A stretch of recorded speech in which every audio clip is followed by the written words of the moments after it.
passion, c'est l'architecture. Je viens de l'architecture. J'ai fait mon cours à l'Université de Montréal. Et puis, j'ai fini en 83. Et j'ai fait ma cléricature, c'est-à-dire la période où on pratique chez un autre architecte avant de passer les examens de l'ordre. J'ai passé les examens de l'ordre et j'ai laissé tomber. Je suis allé au Collège de la Salle 1 an et demi, puis Muse a commencé tout de suite. Vraiment, j'ai pas fini le cours, là. J'ai rencontré une amie. En fait, je suis devenu ami avec une fille qui est devenue mon associée pour le départ. Puis en 89, on a commencé Muse. Il y a un lien très, très facile à voir entre l'architecture puis la mode, c'est-à-dire qu'on parle de lignes, on parle de structure d'abord, avant même les lignes, la structure du vêtement, la structure du bâtiment, la mise en forme, un jeu social dans la ville aussi. Un vêtement, c'est quelque chose qui bouge dans la ville, hein. C'est pas... Pour moi, le vêtement, c'est pas une œuvre d'art. Là. Ça, c'est une fausse piste que certains utilisent. Là. Je pense que c'est un objet de design, c'est un objet de création, mais qui est en mouvement dans la ville, qui est en mouvement dans la vie des gens. Puis ça rejoint l'architecture, parce que l'architecture, elle forme notre environnement, elle forme notre quotidien.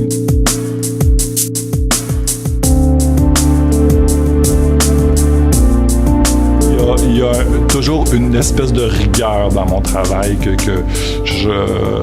je fuis la bébelle décorative, je fuis le trop. Le less is more, c'est vraiment, pour moi, c'est important. Là.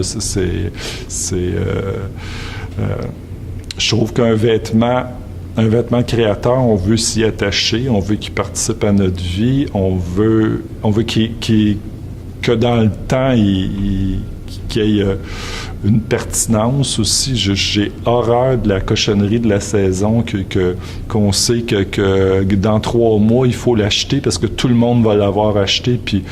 Puis avec ce qui se passe dans la mode actuellement, où les grandes chaînes sont partout dans le monde, la même petite robe faite au Vietnam ou en Chine, on la voit dans toutes les grandes villes. Puis, c'est un peu plate, ça, je veux dire, c'est ça. C'est pas...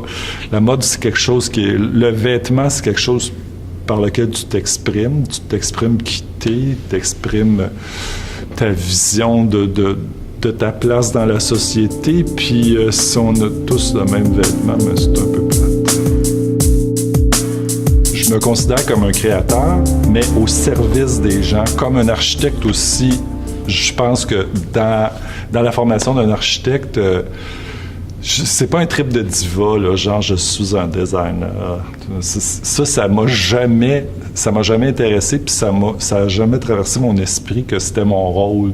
Je conçois mon rôle comme étant d'améliorer en quelque part la silhouette des gens, de les rendre plus beaux à chaque saison, de réveiller quelque chose en eux à chaque saison, de travailler un aspect de leur personnalité, parce que mon style est toujours présent, mais il y a une évolution puis il y a une transformation d'une saison à l'autre, parce que ça, c'est le phénomène de la mode. Hein? On veut qu'ils consomment à chaque saison quand même.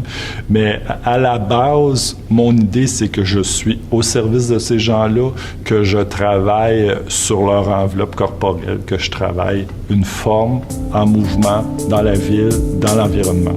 C'est ça ma place. Je suis Christian Chenaille, designer de mode.